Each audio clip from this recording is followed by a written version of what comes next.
আসসালামু আলাইকুম সবাইকে স্টুডেন্ট চ্যানেলের পক্ষ থেকে শুভেচ্ছা। প্রিয় শিক্ষার্থীরা, আজকের ভিডিওটা নবম শ্রেণীর শিক্ষার্থীদের জন্য। নবম শ্রেণীর গণিত 2025 ধারা 256 পৃষ্ঠার অনুশীলনী 13.1-এর 22 নম্বর প্রশ্নের সমাধান করব। এই ভিডিওটি ডেসক্রিপশন বক্স এবং পিন কমেন্টে প্লেলিস্টের লিঙ্ক দেওয়া আছে। আপনারা চাইলে সেই প্লেলিস্টের লিঙ্ক থেকে আমাদের বাকি ভিডিওগুলো দেখতে পারেন। আজকে 22 নম্বর প্রশ্নে কি বলেছে, দেখাও যে 1 + 3 + 5 + 7 ... প্লাস সমান এত। মানে বাম পক্ষ দুইটা ধারা দেওয়া আছে, ধারা দুইটার সমষ্টি সমান সেটা দেখাতে হবে। ঠিক আছে, সো এটা আমরা কি করব, প্রথম পদ সাধারণ অন্তর থেকে আমরা কি করব, n সংখ্যক পদের সংখ্যা বের করব। এই 125-এ কয়টি পদ বাম পাশে এবং ডান পাশে কয়টি পদ সেটা বের করব। ঠিক আছে, তাহলে আমরা এখানে বাম পক্ষ ধারাটা যোগ করব, ডান পক্ষ ধারাটা আলাদাভাবে যোগ করব, দিয়ে সমাধান করব। তো বাম পক্ষ দিয়ে শুরু করি। বাম পক্ষ ধারাটির প্রথম পদ a সমান 1, সাধারণ অন্তর d সমান 3 - 1 সমান 2। শেষ পদ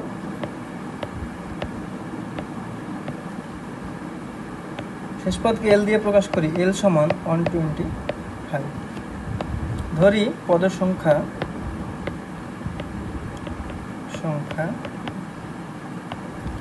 n।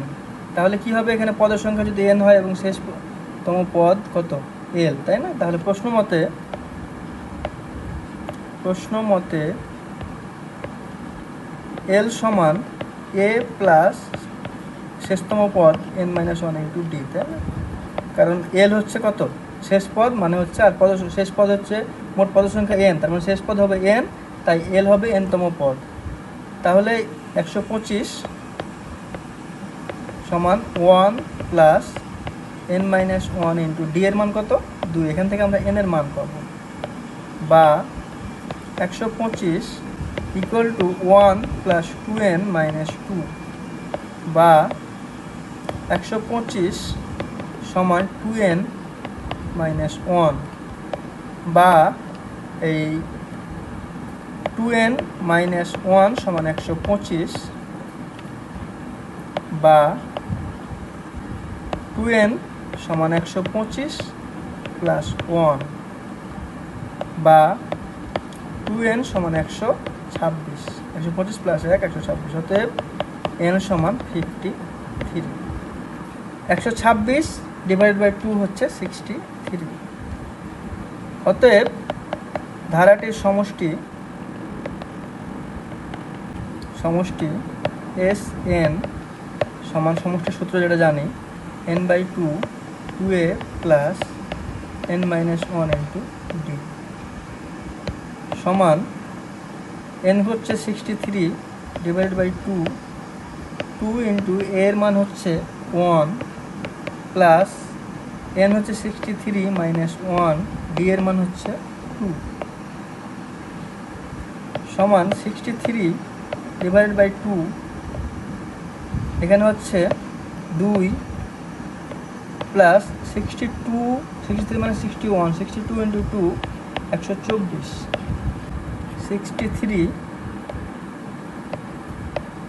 / 2 × 126, 24 আর 2 126।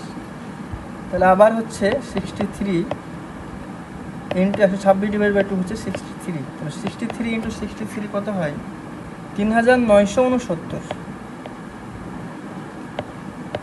এটা হলো বাম পক্ষ। এবার আছে ডান পক্ষে। ডান পক্ষ ধারাটির প্রথম পদ কত দেওয়া আছে, 169। ধারাটির প্রথম পদ, আগে যদি একবার a দিয়েছি, এখন দেবো a1 সমান 169। সাধারণ অন্তর d সমান 171, দ্বিতীয় পদ থেকে 169 বাদ, 171 - 169, এখানে d1 দিলাম, সমান হচ্ছে 2। ঠিক আছে, শেষ পদ L1 সমান হচ্ছে 209, ঠিক আছে। ধরি পদ সংখ্যা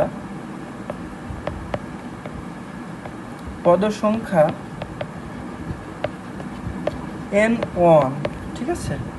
তাহলে শেষ পদ হচ্ছে 209 হচ্ছে পদ সংখ্যা হচ্ছে n1, মানে শেষতম পদ হবে n1তম পদ, ঠিক আছে।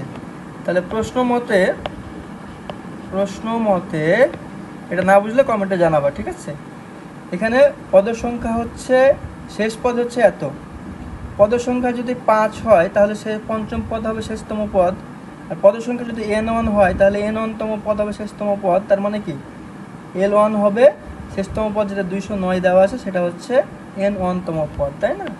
তাহলে L1 সমান A1 plus n1 minus 1 into D1, বা L1 দেওয়া আছে কত 209 সমান A1 এর মান হচ্ছে 169 প্লাস n1 এর মান আমরা বের করব 1 ইন্টু D1 এর মান আমাদের দেওয়া আছে 2, বা এই যে 209 169 বাম পাশে নিয়ে আসি 169 সমান n মাইনাস 1 ইন্টু 2, 209 থেকে 169 বাদ দিলে 40 equal to n1 minus 1 into 2, বা 40কে 2 দিয়ে ভাগ করলে হয় 20 সমান n1 মাইনাস 1, বা n1 মাইনাস 1 সমান 20, অতএব n1 সমান 21, ঠিক আছে।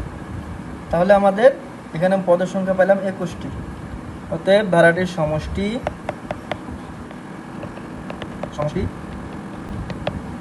Sn1 সমান n1 divided by 2a1 plus n1 minus 1 into d1 equal to n1 এর ভ্যালু কত 21 ডিভাইডেড বাই 2 ইন্টু a1 এর ভ্যালু 169 প্লাস n1 এর ভ্যালু হচ্ছে 21 মাইনাস 1 ইন্টু d1 এর ভ্যালু হচ্ছে 2, ঠিক আছে।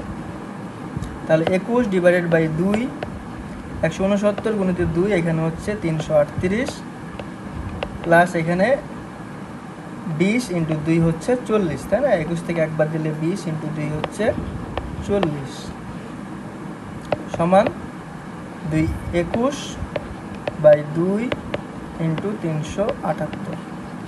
এটা যদি গুণ করি 21 ইন্টু 378কে যদি 2 দিয়ে ভাগ করি 378 ভাগ 2 সমান 189, আর 189 ইন্টু 21 সমান হচ্ছে 3969, ঠিক আছে। এটা আসছিল 3969, এখানে 3969, ঠিক আছে। এটা বামপক্ষে যে সমষ্টি আসছে এটাও সমান, ঠিক আছে। অতএব বামপক্ষ সমান ডান পক্ষ প্রমাণিত।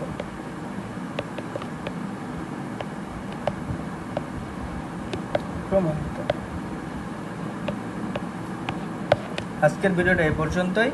ভিডিওটা ভালো লাগলে অবশ্যই বন্ধুদের সাথে শেয়ার করবেন এবং আমাদের চ্যানেলটা সাবস্ক্রাইব করবেন। আমাদের পরবর্তী ভিডিও দেখার আমন্ত্রণ জানিয়ে আজকের মতো শেষ করছি। ধন্যবাদ সবাইকে।